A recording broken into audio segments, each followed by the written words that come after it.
Welcome to SELinEDU, the podcast where we explore how educators bring social-emotional learning to life by sharing stories, strategies, and sparks of inspiration. I'm your host, Dr. Krista Lay, owner of Resonance Education. Thank you for joining us on this SEL journey. I'm Anne, co-host of Transparency in Teaching, a part of the Education Podcast Network, just like the show you're listening to now. Shows on the network are individually owned, and opinions expressed may not reflect others. Find other interesting education podcasts at edupodcastnetwork.com. Carrie Bishop currently serves as an instructional coach at a middle school in Chattanooga, Tennessee. Previously, she served as an academic lead, supporting school leadership teams at 19 schools, serving students in grades K-12, and as a school-based instructional coach. Jessica Holloway is an instructional coach focusing on creative and innovative practices that provide transformative learning experiences for students. She coaches teachers and leaders in STEM education, computer science, and project-based learning. Carrie and Jessica are authors of Make Your School Irresistible, The Secret to Attracting and Retaining Great Teachers. Welcome back, SELinEDU family. I am very excited that we have the amazing Carrie and Jess here with us. Hi, great to be here with you today, Krista. Thankful for this opportunity.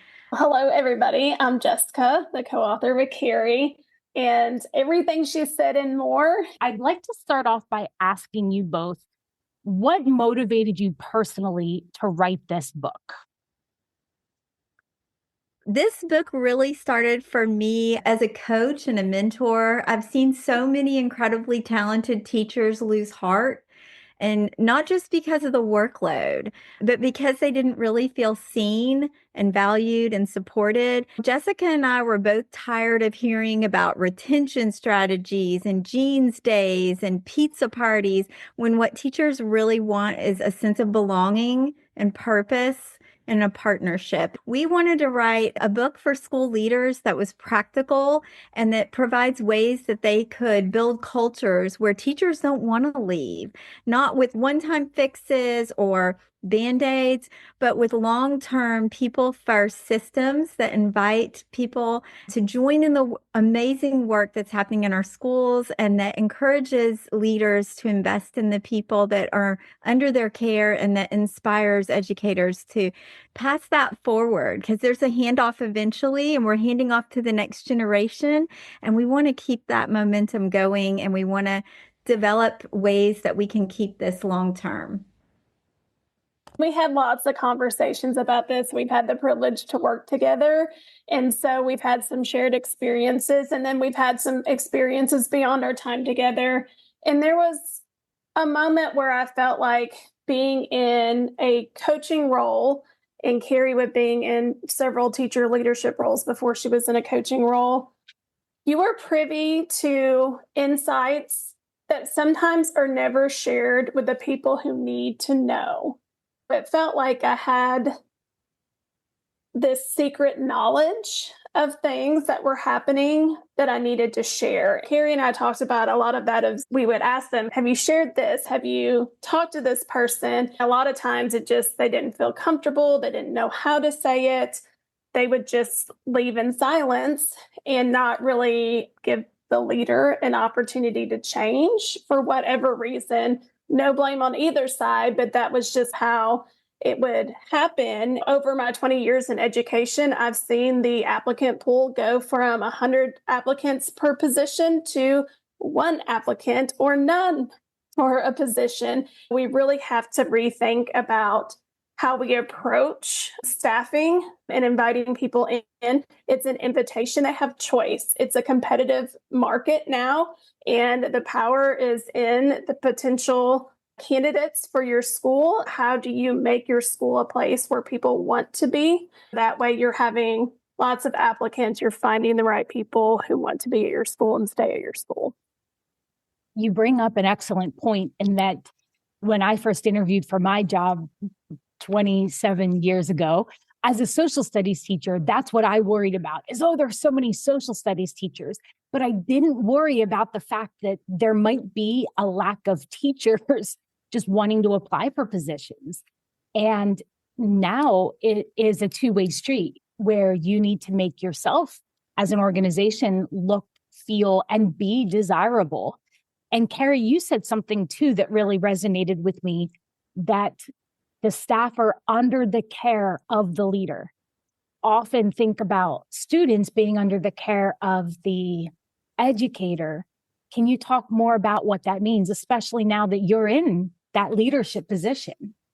Absolutely. If we look at the Tennessee Instructional Leadership Standards, it's very clear that as a leader, we have a responsibility to continue to grow and develop the educators that are under our care. A big part of leadership is thinking about how to continue growing not just the instructional practice, but the whole person. Sometimes we're focused on the instructional pedagogy of a leader or of a potential leader or of an educator. But the reality is, when we try to separate those out, I think we do a disservice. And what we want to do is grow the whole person. One of the things we seek to do in our book is to encourage leaders to get to know all of the many skill sets and giftings that our educators bring with them to our community as we seek to change lives together. One of the things that I mentioned to you before we started recording was a book that I read months ago that was so profound for me, called Unreasonable Hospitality by Will Guidara. And he is a restaurant owner and was looking at the ways that he could turn it from just a food experience into a life experience. As I'm reading your book, I kept thinking this is the educational version of Unreasonable Hospitality. This is a book that all educators should hold on to and refer back to, because it's filled with so many applicable, transferable strategies that people could use. And it makes sense. It's so practical. It's not theoretical. You can tell that you put in your life experiences. And sometimes I read books and there's quotes from people. And I'm like, is this an actual person? But I can say these are actual people because I know them. So that was so exciting. And you give these empathy scenarios that allow people that maybe there's a part of the book that they haven't had personal experience with, but now you're making it come to life for them. That was my favorite part of the book to write. Mine too. Yeah. Why was it your favorite? And can you talk more about what that process was for you both?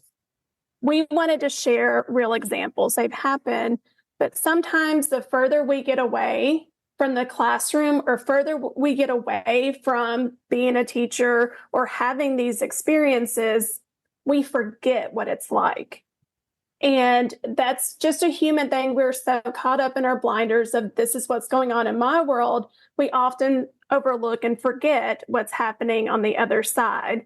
And so we wanted to provide these scenarios to help leaders build empathy for what experiences have been like and be able to have a moment to say, okay, if this happened, here's what I might do now that I know these things that I've read in the chapter. So it's really an opportunity to apply things that they've just read about, but also consider what are the people experiencing that are in my building? What are the people experiencing that I'm bringing into the interview? What are the people experiencing that want to grow in their leadership journey? It's really thinking about others' experiences while they're in your care. I agree completely with everything Jessica just said. For me, that was my favorite part of the book to write. And I think the reason why is it just gave us a space to share these real experiences that have been entrusted to us by teachers because we were their coach. We were that trusting person that they could share their heart with. And it's like I had these stories entrusted to me and they carry so much weight, but they had gone unheard. And this was our chance to share those. And we felt it was really important for school leaders to hear those, but also that's the piece of the book that's a little different. We don't just want educators and leaders to walk away with strategies. We also want them to deepen their understanding of what it feels like to be a teacher in today's schools, even in the busyness. And I'm in the throes of that busyness myself at the moment, even in the busyness of leadership and all of the many decisions that you have to make and trying to prioritize that to-do list and figure out how to get it all done, that these short stories, these empathy episodes will help school leaders pause and reflect and stay grounded in what really matters most, which is prioritizing people. A lot of what you're saying feels very meaningful for me, having been an instructional coach for 5 years as well for the district. And I often felt like an island unto myself. Like Jessica, you said, I was privy to hearing where the teachers were at and where the administrators were at. And I could pinpoint what the disconnect was, but it wasn't always my place to be the one to do that communication. You've referenced that in the book. There were times when I would say, have you shared that? No, they won't listen to me because of whatever experience happened, or because of an experience that didn't even involve that person, but they had been burnt so many times before that they made the assumption it was going to be like that. I see you nodding your heads too, because you're collecting these stories. And from an administrator point of view, when I would be able to talk holistically, not with any names, but here's what's happening, I got to hear the stories of where administrators had been burned too, with things hardened and made them be more resistant. How did those pieces come into play with where you started the book? Because it started with going out on interviews and what questions you're asking people to keep the rapport and relationship going with the staff you have. So I think a little bit of that, we started in the middle, honestly. We started in the middle of when you have people at your school. What are you doing to make it a place where they want to stay? But then we had conversations about it starts way before they get to you.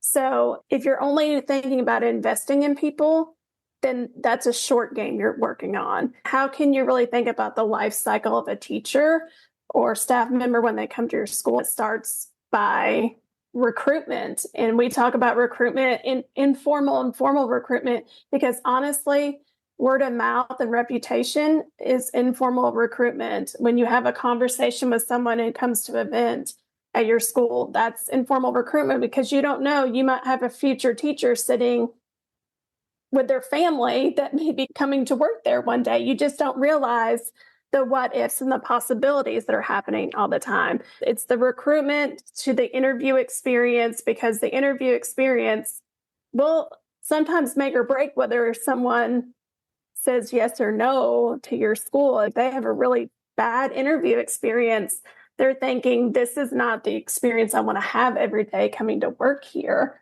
And then when they finally do get to your school, how do you make sure they feel welcome? How do you invest in their growth? And then eventually, the reality is, and sometimes this is really hard, you have to let those really great teachers go, or those teachers are going to move on beyond you, or they want to move up in their own leadership journey. And if you're just holding on to them and preventing that growth, but if you do invest in them, you do help them grow, when they leave and they talk about the positive experience they have at your school, all of a sudden now they're brand ambassadors for your school and for you as a leader. When I was reading those pieces early on, it was also talking about those unintended consequences. It had me thinking about when I'm working with educators on being able to model SEL for their students. It's often, what do you need to do to show up as the best version of yourself so the students can thrive and become the best version of themselves? And I couldn't help but think that your book has all of this adult SEL infused through it. We don't always have the best day. There was a vignette about a principal who probably was having a rough day going into an interview and just unloaded on it, spiraled, right? Went downhill with, oh, this is happening and this is happening. And I bet if they could reel that back in, be like, oh no. So I'm curious for you personally as leaders, what are some things that you do to continue to show up as the best version of yourselves for the people that you're serving? As a new leader, one thing I'm really trying to do, especially because I'm in Christian education now, I have left public school. So I do have my quiet time each morning, spend time in prayer and scripture, making sure that I'm planting the truth in my heart, making sure I'm getting grounded as I'm going into my day. Throughout the day, it may be breath prayers. I may have lots of people coming in, taking time to drink plenty of water, making sure I'm getting good nutrition, making sure I'm getting enough sleep, making sure that I'm communicating and relying on my support system, my husband, and the other people in my life, close friends and family that will help me, that I'm not walking this alone. And as we think about SEL, that's going to look different for each person. But when we are not in a good place, we can't possibly lead ourselves well, much less lead anyone else. And so it's so important to understand what that looks like for each individual and then really just lean into that and know that and be self-aware enough. I think you can't pour from an empty cup. We've all heard that. We've all probably tried to pour from an empty cup and found that to be true. Ask me in March when I'm going to be like, but even before we jumped on this call, I'm meal prepping for the week a little because I know that in order to get that good nutrition, I've got to do some of those things on the weekend. What I've learned over time, especially being in a coaching role where you invest in other people so much because that's your focus, you want other people to grow, is ensuring that I'm also investing in myself. So that way I have my own individual success marks, outcomes, and goals that I want as much as I'm investing in other people. I've also made it intentional to put planning time for myself in my calendar, because when I don't do that, I give all of my time away.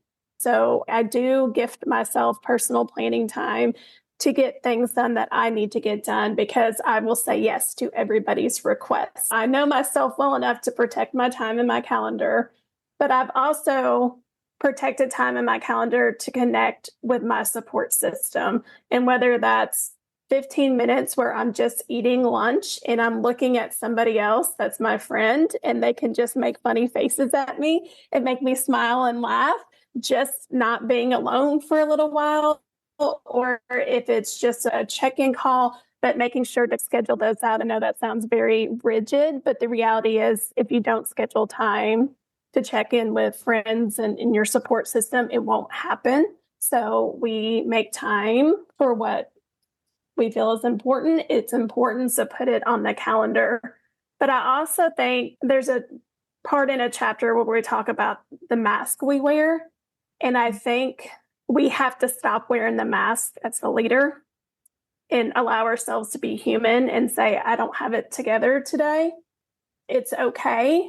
I'm going to do the best I can today and allow space to not be perfect, allow space to not have it all figured out. When we do that, it creates a safe space for our teachers to come in and remove their mask and say, today is not my best day, but I'm going to give you all I do have today. And just, I could use some care and kindness today. And if we do that and we realize we're humans, all of us, it's going to make it feel like a place where you can be your authentic self and know that you're going to have ups and downs personally and professionally, but we're going to all work through it together because we're all there for the same purpose and the same vision with the school. So I couldn't help but while you were talking, I'm smiling inside and outside. And I'm going to go a little personal here for a minute and say that to those who are listening, Jessica is an ASCD emerging leader as well. And so we've known each other of each other for a very long time. I'd say like 6 or 7 years, maybe. And this is just how it works in the EL community. There's 500 people and you bump into people, and many of us are introverts, which is very interesting. Jess and I had the opportunity to sit together at a conference about 2 years ago, 2.5 years ago, maybe. Now we're like shenanigan sisters together. We weren't rude or disrespectful during this. So I do need to put that out. It was very professional during the session, but we had so much fun learning together and connecting. You talk about having those safe spaces to have people like that. it made all the difference. And I think that was a moment for both of us where we bonded. And there's inside jokes from that session that keep popping up 2.5 years later. And I'm thinking that because you wrote a book together and knowing the amount of time it takes to do that, Carrie, you probably have some shenanigan sisters going on too with Jess. Being able to show people a lighter side too, and that you can show people that lighter side when you are taking care of yourself. For sure. I think also just that deep sense of connection. I think that camaraderie that I know over the years, Jessica and I guess have known each other about 11 or 12 years at this point. So that deep sense of connection. I've seen this person on their best day. I've seen this person on their worst day, and I'm still going to show up for them. I'm still going to be there to cheer them on, to support them. I'm going to be there to remind them who they are and what they're called to and what they're called to do, and that they have everything they need, and that if they need something from me, I'm there to bring it. If we can build that sense of community in our schools, we can go farther together than we ever could alone. One of my mentors talks about, you look at an atom, it has a certain amount of energy, it has a certain amount of weight, but you put them together and it forms molecules and they become something that they can never do on their own. That has really stuck with me. It's the kind of schools we want to build. As a coach, I know it's what we've tried to be with our teachers as we partnered with them, with our school leaders as we partnered with them. Now, as I look at the team that I have the absolute honor of leading this year, I hope that they'll form those bonds that allow them to do things together that they could not do individually. I think there's a lot to be said about shared experiences because, like you said, Krista, there becomes these inside jokes, these things that you can reference that brings you together, and you can lighten a tough day by referencing one of those jokes. And we refer to that when we talk about the power of physical presence in the book.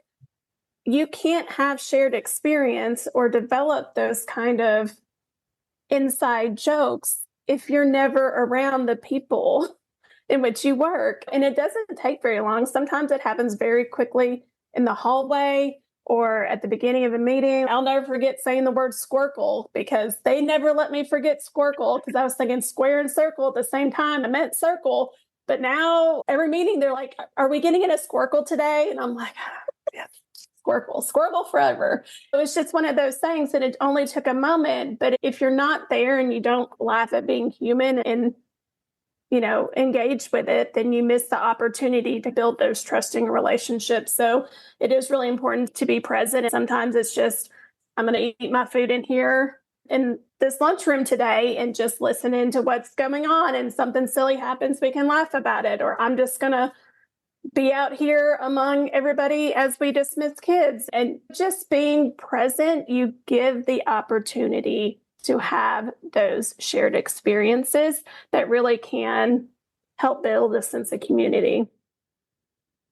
That feels like a mic drop moment there. If you're not showing up, you don't get to have that resonance that could happen later. About a year ago, I was working with some friends in Illinois, and we were at a doorway, and my friend was standing in the doorway talking to me. I was in front of the glass pane next to the doorway, and for me, there was no bars. It was a full glass pane. And so my friend inside the room was like, "Hey, Krista," and I turned to walk through the doorway and banged into the glass and just fell right to the floor. All they need to do is send me a meme of a kid walking into a glass or an animal or something, and it sends all of us into a tailspin. But those are those moments where it will forever be funny and remind us of a shared event. And just like when you were at this last conference, you sent me some pictures that reminded us of a shared event that we had that was just really funny. And those pieces live on. And I think we don't always take advantage of the opportunities to be present because we don't think about the future implications or fun that could come from just that one moment. Or the investment. Yes, thank you. Thank you. Yes, thinking about all the good that can come from that and how that really fills up a relationship. It reminds me of a part of the book where you were talking about mentors. And there was another vignette where a new teacher was there. It wasn't just one person who was their assigned mentor, because that happened to me. While the person was nice, we just didn't click. And it was very like, here's the check boxes. But in this vignette, there was a new person who came in to check on them every day. I would like to think that people chose to do that because of the way the culture was. It wasn't a, hey, who's going to go see them on day one? Who's going to go see them on day two? Who's day three? But it becomes this is a culture of care about each other. And now you just don't have one mentor, but you have many over time. When you think about then parts of the book that came very easily to you, and are there any parts that you're like, oh, this is going to be a little bit harder to write? Or this feels a little bit more like a sticky issue because it hits close to home maybe, or because it's a part you just felt so passionately that you wanted to get it right for other leaders?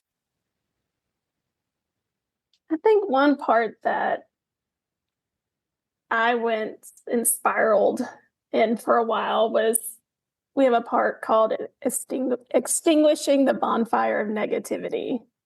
We didn't want to just cover it up with toxic positivity and address the reality that there's going to be negativity. It's going to exist. But how can you address it when it's small before it becomes this big bonfire and spreads and starts encompassing other things? And it's real easy to get wrapped up in all the things that aren't going or you're frustrated with. It was a part that needed to be said, but thinking about how to say it and dress in a way that doesn't just come off flippant and say, just smile, everything's fine. Because there are days and nothing is fine. And it's a tough day, but don't spiral into, this is the worst place to work. This is the worst team to be on. This is the worst. And just become a big bonfire of negativity. Just trying to keep that contained, because we've all seen the dumpster fire memes, and sometimes that's how it feels. But how can we keep that contained and address the things that need to be addressed so it doesn't turn into that? And that's not how people are viewing where they work or their experiences at work. I appreciate that, because it validates where people are at in the moment, but then also helps them think about how to manage that it doesn't spiral out of control and become something bigger than what they intended. And one of the stories in that particular section is an experience I had as a coach. One of the things I learned from that experience is the importance of validating the feeling. The teacher may be experiencing some frustration. Sometimes when teachers come and share their heart with us and we're listening, whether that's in the coaching seat or in a leadership seat, they just need you to listen and validate that some of the frustrations, their feelings are valid, first of all. The particular teacher in the story that we share in that section, he interpreted students cheating on a test as disrespect. For me, as a classroom teacher, when students had cheated on something and I've caught them, I didn't interpret it that way. But it was important for me as his coach to understand that is how he felt. And as soon as I could wrap my head around the fact that for him that felt like disrespect, then I could begin to help him walk through that door and move towards taking actions that were going to help us accomplish our purpose. It was so important that I hear his true feelings and that I get to the heart of that, and then that I validate. That's a hard place to be, because I know how much he put into his teaching. If you're feeling disrespected and you're feeling like you're pouring in, and as soon as I could empathize, like we encourage our leaders to do, then I could help walk him through the door of, so here's a thought of how we could move forward, because that is our goal. When we talk about extinguishing the bonfire of negativity, it isn't about just putting it out and making it go away. I think how we do that really matters, because if we just extinguish it, yeah, we can get people to stop saying the thing or doing the thing. But if we do it in a way that they grow, and in this case, this teacher, because of our relationship and because And the way that we walked it out, I'll be honest, I was having this conversation in the middle of a middle school dance in my office. And I literally needed to be in there chaperoning a middle school dance. But I knew that this need that had walked in my office was more pressing. And I was like, okay, I've got to stop what I'm doing. I've got to listen because he is not okay. I've got to help him process his feelings so we can move forward. And it's hard. These conversations don't show up when it's convenient. Sometimes they show up and you have to be like, okay, I've got to hear this now because I've got to be there for this person to help them. But because of the choices that this teacher made, as we talked about how he might respond to the students who had cheated on the test, he realized and grew as an educator, and students grew because he, rather than accusing and rather than tearing them down, he believed in them. At the heart of that feeling is a desire for something. And if we can listen to what they're longing for and what they feel they've lost, and to him, he felt he had lost the opportunity to measure what students really knew. And he's longing for students to want to learn and to take their learning seriously. I heard that in his sharing and then was able to walk him through. So this is what I hear that you want. And here's the way I think we can walk there together. I just am thankful that he was willing to trust me and give it a try because I believe that it led him and his students to a greater place than we would have gotten to had he taken a different approach. One of the pieces that I'm taking from that story relates back to what Jess said about the power of presence and being there, because you admitted that you knew you had to be somewhere else and you have to prioritize. And that moment where you were able to walk with him allowed him to build a deeper relationship with his entire class and likely change the way that he thinks about different pieces of teaching and learning in the future. And that relates to one of your other stories in the book about somebody who had the courage to ask their admin to come in and see a lesson. And the admin in their busyness was like, I'll try.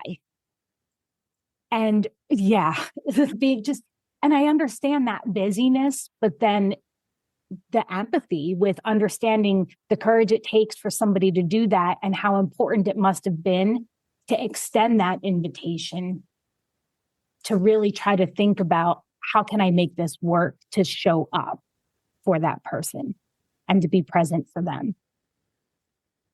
What advice would you either give teachers or leaders, so you can pick, based on a big aha that you've had in your experiences as educators? I will say one thing I talk about with teachers when they've felt safe enough to share that I think I'm going to quit, or I've just had enough, or my heart's not in it anymore. Sometimes I talk with them about trying a different school location, a different grade level, a different content, trying something else before just walking away from the profession, because fit really does matter. And just because you're an educator, not every school is your fit. So figuring out where it is that you feel like you belong, where you have value, where you can really pour into the mission and vision of that school, and where you feel fulfilled. I've seen teachers who have done that, tried something else before leaving the profession, and it's been a complete change in experience for them. They've found the place that they feel like they belong and that they can bring value and rekindle their joy of the profession. Sometimes it doesn't work. Sometimes they go somewhere else and it's just not, maybe education in its current form is not the place for them. And then I honor that and say, you take care of you. But for a lot of educators, especially ones that have only worked in one place or in one grade level or one content area, I always say, consider trying something else before you just completely walk away from the profession. I think that's really solid advice. Carrie, what would you recommend? I've learned is that education is one of the greatest joys of my life. And so the opportunity to walk alongside other people and to step into so many of these moments in their lives, the opportunity to be with parents through some really sacred moments and with students and families. It's an incredible experience. It's one of the greatest joys, aside from being a wife and a mother. It's absolutely the greatest joy of my life. However, there have been peaks and valleys in my own career. And I guess my advice would be, if you're feeling disillusioned, if you're in a tough season, remember, like, those feelings, they are feelings, and those are indicators. They're telling us things about maybe some adjustments we need to make, either in our own lives personally, like we talked about healthy habits, or maybe in our setting, our surroundings. We may need to make some changes. Like Jessica mentioned, there may be somewhere else that you will find to be your current place that's going to be a better place to serve for you. And I know there's educators who also end up in auxiliary roles in curriculum or writing or other things. Just because this is a hard moment doesn't mean that it won't pass and that you won't look back on it and have grown a lot of strength from that moment. As someone who recently chose to leave a district I had been with for 20 years, one of the reasons I think that this book was hard for me at points is that I felt a lot of these things, and that I personally have experienced some of them and knew that increasingly I was not really where I was supposed to be, and had that sat with that discontentment and just eventually had the courage. It's hard because no matter what situation you're in, sometimes it's scary to step out and try something new. But in doing that, you take all that you've learned with you. And sometimes the experiences that you're going through that are hard, they're preparing you. That's what I've learned too, is some of those experiences that I had as a teacher, even a first year teacher, had a little experience as a first year teacher where a first year leader came into my classroom and yelled at my students in front of me. And it was really bizarre and awkward and not her best moment, but also made me feel a lot of ways. But now here I am, a first year leader, and I carry that with me, and that prepared me for how I would not do something that disempowers a teacher in front of students. And I had a ton to learn that first year. I had a lot of gaps in my knowledge and my skill set, and I needed someone to come alongside me and believe in me. And I want to be that for other people. I was far from the teacher that I eventually grew to be. I'm thankful that in that moment, my advice to people would be, I hope that you'll continue to say, what is this teaching me? What can I learn? Because I don't think any of it's wasted. I think it all prepares us for the future. I had a conversation with one of my teachers last week, and I said, you might be sitting on this side someday. You might be in this seat. So I want you to know this, because we're always building the capacity. I'm always assuming that I'm going to be passing the torch. The handoff is coming, and they're going to be the leaders of tomorrow. Thank you. That makes me also think then about our students coming into education and then eventually being the ones that we're passing this torch off to, and that there's choices. We have a lot of choices in thinking about what we're learning along the way and in the journey, and how we can continue to show up as the best version of ourselves to allow other people to thrive. The theme for this season, for this year, has been music. And so I'm curious what song or what band is currently on repeat on your playlist right now. I recently discovered a lesser known country artist called Taylor Austin Dye, and I have just really been enjoying. She tells a really good story, and most of her songs it's a mini novel as far as I'm concerned. I keep hoping she's going to make it big because she's really great. So I'm a pretty big Chris Tomlin fan. I could also go Brandon Lake or Ann Wilson. Just listened to a bunch of Ann Wilson yesterday on my drive to Murfreesboro. Thank you. How can people get a hold of you? I'm going to put this in the show notes so people can go down and read that. But if somebody is listening to this on their drive in and they're like, oh, I need to get a hold of these folks because I want to talk more about the book, or I want to pick their brain or do some coaching, what's a great way to get a hold of you both?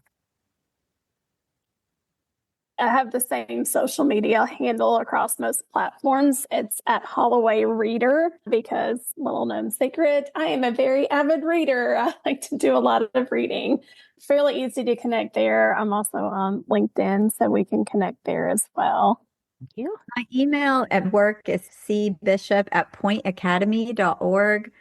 I am not as good at all of that as Jessica is, but definitely would love the opportunity to connect with people. Awesome. Thank you so much for your time and for sharing your experiences and your expertise. I can't wait for this to go out and for the time that it took to write the book too, because it really is fabulous. And I appreciate the insights and the tips that you're giving people to consider at every single point of the work. And I think it's not just for school leaders, but for those of us who want a community like that, we can do some of these actionable pieces and build that community. We don't have to necessarily wait for a school leader to come along and do that. I appreciate all of the thought and the time and the work that you put in and for coming on to share with the community today. Thank you. Thank you for having us, and thank you for all you do. Thank you again for tuning in to this episode of SELinEDU. At Residence Education, we equip educators with knowledge, skills, and resources to design learning experiences that foster students' academic, social, and emotional growth. We believe that every small action to foster connections and growth creates ripples shaping the future.